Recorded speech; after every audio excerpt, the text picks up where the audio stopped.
Alright, let's go over one of our next cases. Which of the following is characteristic of hypernatremia? Dry, sticky oral mucosal membranes, decreased body temperatures, decreased deep tendon reflexes, stupor and coma, or none of the above?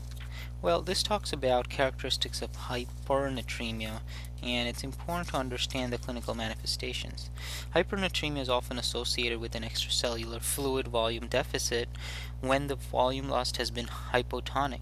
This is a condition in which dry, sticky mucous membranes are characterized. Decreased body temperature, decreased deep tendon reflex, and stupor are all common characteristics of a deficit of extracellular fluid volume secondary to isotonic fluid losses. So the answer is going to be dry, sticky oral mucous membranes.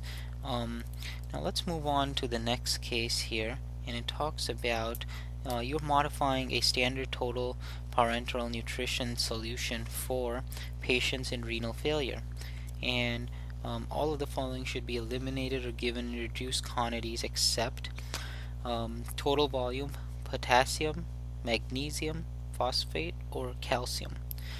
So, which of the following should be eliminated or given in reduced quantities for a patient in renal failure?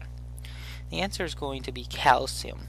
Patients with renal disease are unable to excrete small amounts of potassium, magnesium, phosphate, and again, understand that if their urine volume is low, they will also have a tendency to accumulate fluid, leading to congestive heart failure.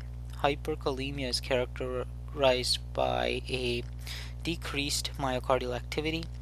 The acidosis of renal failure compounds reduced excretion by inhibiting cellular uptake of potassium. Hypermagnesia is almost always iatrogenic. Many acids and cathartics contain magnesium, and their use should be restricted in renal failure. Hypermagnesia causes weakness, hypotension, and respiratory depression. These effects are used by obstetricians to suppress preeclampsia. Chronic elevation of phosphate levels is common in patients with renal failure. Reciprocal depression of calcium levels produces secondary hyperparathyroidism, which depletes bone of calcium. So the renal failure also causes a reduction in vitamin D activity with consequent fall in intestinal calcium absorption. For these reasons, such patients should often need increased amounts of calcium. Okay, so it's basically due to renal failure, which causes a reduction of vitamin D activity with a consequent fall in intestinal calcium, along with the reciprocal depression of calcium levels secondary to the hyperparathyroidism. So that's a quick review of high-yield cases for the COMLEX and USMLE board exam. Please visit comlexflashcards.com for additional lectures.